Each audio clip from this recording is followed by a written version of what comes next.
Assalamu alaikum and welcome to a grammatical explanation video from the Arab American Language Institute in Morocco, also known as AALIM.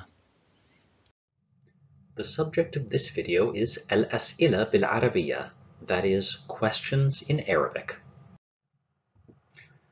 So, across the world's languages, there are two main types of questions that exist: informational questions and yes or no questions. What are informational questions? Informational questions, as the name implies, are those where you are asking for specific information, such as, where am I? Who is with you? And what should I wear? When asking these questions, as you may note, we always start them with a question word, such as what, or where, or when, or who. Now, what about yes or no questions? As the name once again implies, these are questions where you are seeking a yes or no answer. Like, do you want a glass of water? Is your car outside? Or will it rain tomorrow? Now, in English, there is no question word that we put at the beginning of a yes or no question. There's nothing corresponding to where or when or what that we put at the beginning of these questions. However, we do usually put an auxiliary word at the beginning. Auxiliary words are things like do, or is, or will. So what about questions in Arabic? We'll look first at informational questions and discuss these at some length. So informational questions, generally speaking, work the same in English and in Standard Arabic. You put a question word, or in Arabic, adat istifham, at the beginning of the question. In colloquial Arabic, this is also generally done, though it's different in a few dialects, such as Egyptian dialect, and sometimes in some Gulf dialects, where you'd put the question word at the end of the question. So here are the question words that are used in informational questions in Arabic. Firstly, we have madha, corresponding to what. We have ma, also corresponding to what, and the difference between these two will be discussed shortly. Ay, corresponding to which, as in which one. Man, corresponding to who or whom, and note that there is a fatha on man. If you change the short vowel, it becomes min, which means from. So be careful, remember to pronounce this as a fatha, man. Afterwards, there's the word aina, meaning where, the word kaifa, meaning how, the word limadha, meaning why, and the word kam, meaning how many or how much. So as discussed in the previous slide, Arabic has two question words that mean what. However, they're not interchangeable. They're actually used differently. So the first one, madha, is used when the word what is followed by a verb or a preposition. Here are some examples. First, to with a verb. We have the sentences madha yarun, what is ringing, and madha ya'kul, what does he eat. In both of these cases, the word for what is followed by a verb, yarun, meaning ringing, and ya'kul, meaning eat. This is why we have madha and not ma. Now as for some questions containing prepositions. We have madha ala tawila, what is on the table. Madha fi sayyaratiki, what is in your car. And madha ba'd as-saf, what is after class. In all three of these sentences, after the word for what, we have prepositions, ala, fi, and ba'd, and that's why we use madha and not ma. However, the other word for what, which is ma, is always followed by a noun, unlike madha, which, as we saw, is followed by a verb or preposition. Here are some example questions containing ma. For example, ma ismuka, what is your name? And ma hadha, what is this? In the first sentence, ma is followed by ismuka, which is a noun. That's why it's ma and not madha. Afterwards, ma is followed by hadha, which in this sentence works like a noun. So once again, that's why it is ma and not madha. Now, in terms of the word ma, it's not always used by itself. Sometimes it is followed by a third-person singular pronoun, which could be either huwa, meaning he, or hiya, meaning she. Now, these words are often inserted after ma before definite nouns, superlative constructions, or idafat. And the choice of whether you use huwa or hiya depends on the gender of the noun that is being asked about, which would be the noun following ma. Here are a few examples of sentences where ma is followed by huwa or hiya. The first one is ma hiya hadhihi al-binaya. What is this building? We're using a pronoun because binaya is definite. It's al-binaya. And the pronoun is hiya because binaya is feminine. In the question, ma huwa ajmal makan fil madina? What is the prettiest place in the city? We're using a pronoun here because ajmal makan is a superlative construction, the prettiest place. And we're using huwa because the noun here, makan, is masculine. Finally, ma hiya hiwayatuki? What are your hobbies? Here we're using a pronoun because hiwayatuki is an idafa, your hobbies. It describes possession. And we're using hiya because hiwayat, being a group of inanimate things, is treated as a feminine. So as just mentioned, in Arabic, when the word for what is followed by a verb, the word for what is going to be matha and not ma. However, there is one exception in Arabic. There is one verb which may take ma before it rather than matha. This is the past tense verb kana, which means was or were. It's the past tense form of yakun, meaning to be. I should emphasize, however, that use of ma before this verb is not obligatory, it's optional. Therefore, you could also say matha kana, using matha just as you would with any other verb. So here's an example of using kana with either ma or matha. The first question says, ma kana amamaka? What was in front of you? Using ma in this unusual way before the verb kana. However, you can also use matha just as you would with any other verb and say matha kana amamaka for what was in front of you, and that's perfectly acceptable in Arabic. Note, however, that you only have this option, this choice between ma and matha in the past tense. If you're using the present tense of the verb yakun, which means he is, or the future tense sayakun, meaning he will be, then you have to use matha. So here's an example of that. I can ask matha sayakun indi. What will I have? I can't say ma sayakun indi. This option of using ma only applies to the past tense kana and its conjugated forms kuntu, kunta, kunti, etc.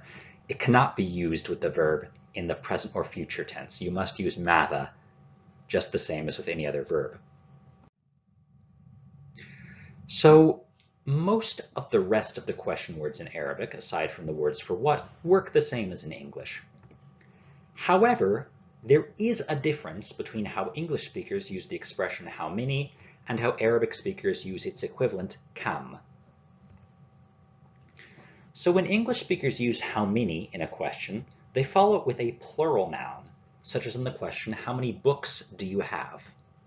Books here is plural. We know that because it has an S. However, in Arabic, kam, the equivalent of how many, is followed by a singular noun with tanween al-fath placed at the end. So it's not a plural noun like in English, it is a singular noun. Here are some examples. So to translate the question that I asked in English, how many books do you have? In Arabic you say kam kitaban indaka, which literally means how many books do you have? You use the singular noun. And as you can see, you end the singular noun with tanween al-fath, the alif with the two fathas on top, thus making this kam kitaban. As another example, kam waladan fi a'ilatika? How many children are in your family? But you're using walad, you're not using awlad. So what you're literally asking in Arabic is how many child are in your family. Here we have walad. Because it's tanween al-fath, it's pronounced waladan. Finally, kam taliban fil madrasa. How many students are in the school? But once again, this is singular, so what you're really asking in Arabic is literally how many students are in the school. And once again, it's taliban with the alif and the two fathas because you use this tanween al-fath after kam.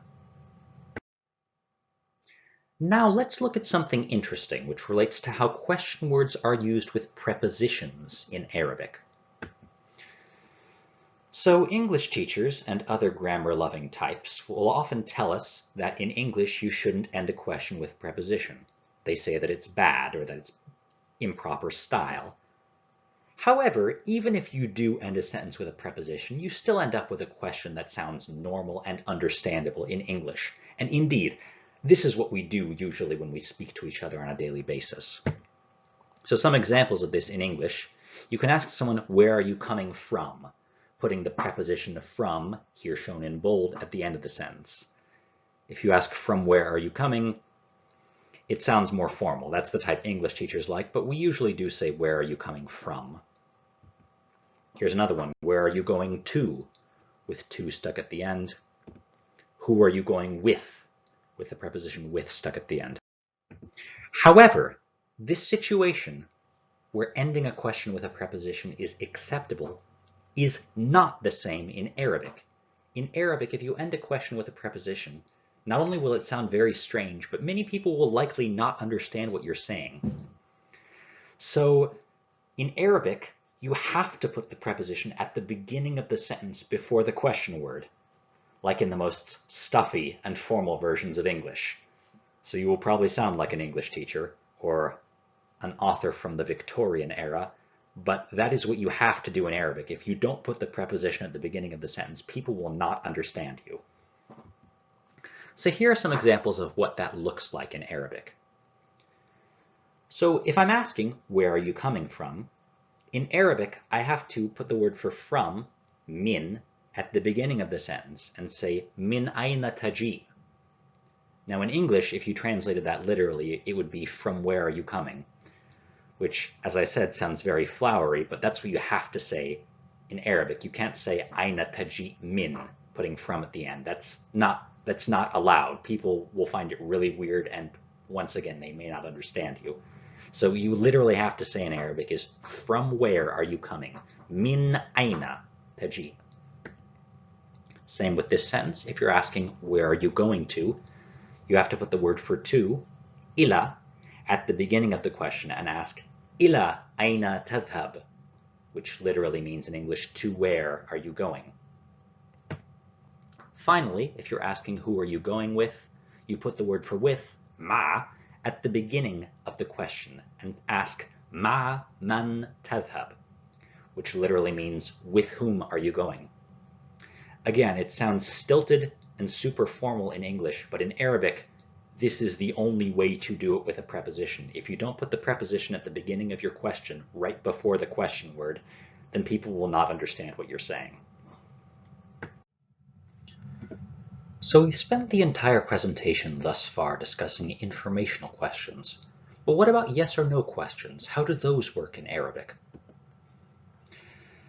As mentioned before, in English, there is no special question word that is used for yes or no questions. You may start one of these questions with an auxiliary word like do or is, but there's no word corresponding to what or when or where that you use at the beginning of yes or no questions. However, this is different in Arabic.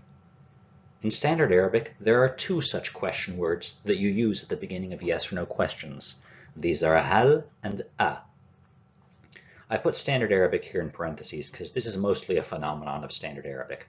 Most of the dialects do not have a specific question word used for yes or no questions, though a few do. This is a feature of Moroccan Arabic, for example. In any event, in Standard Arabic, you take either of these words, hal or a, and put it at the beginning of a sentence to convert that sentence into a yes or no question. Here are two examples. So for the first one, we have the sentence, anti ma'i, you are with me, placing the question word hal at the beginning of the sentence gives us hal anti ma'i? Are you with me? Converting this into a yes or no question. We also have the sentence tajri kul yawm, you run every day. But placing the question word a at the beginning of the sentence gives us the question, atajri kul yawm? Do you run every day? So the two question words have the same meaning. They both convert a sentence into a yes or no question. There is, however, a difference in the usage of these two words. So hal can only be used to turn a positive sentence into a question. What do I mean by a positive sentence? I mean a sentence with no negation. So for example, you like to eat. Do you like to eat? Or you enjoy TV. Do you enjoy TV? And again, saying it's a positive sentence only means there's no negation. It could be a sentence where you're being negative about something, like, I dislike running. Do I dislike running? I don't know. Now that's hal. With a, you can actually put it at the beginning of either a positive sentence or a sentence with negation. So a actually has more possible places where you can use it than hal. So to provide examples of how you'd use hal and a to convert sentences into yes or no questions, here is a table. So in this table we have an example of a positive sentence, tuhib as-sukkar, you like sugar. And we have an example of a negative sentence, la tuhib as-sukkar, you don't like sugar. And we'll see which sentences of these we can use with hal and which ones we can use with a. So, firstly, we can take tuhib as-sukkar and put hal at the beginning to convert the sentence tuhib as-sukkar into the question, hal tuhib as-sukkar? Do you like sugar? So this is something that is acceptable. We can also do the same thing with a. We can take tuhib as-sukkar and put a at the beginning, giving us atuhib as-sukkar? Do you like sugar? So with our positive sentence, you like sugar, you can use either hal or a to convert it into a yes or no question. Now let's look at our negative sentence. You don't like sugar, la tuhib as-sukkar. We can use a to turn this into a question. Ala tuhib as-sukkar? Don't you like sugar? So we can do this with a, however we cannot do this with hal.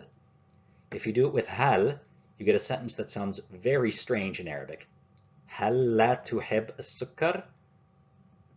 That doesn't actually make any sense. You can't use hal before a negative sentence like la tuhib as-sukkar. You can only use a. If you try to use hal, you get a sentence which will not be understood, or if it is understood, it will sound very, very strange. Thus, here is a summary of what has been discussed in this presentation. Firstly, Arabic has two types of question words, those for informational questions and those for yes or no questions.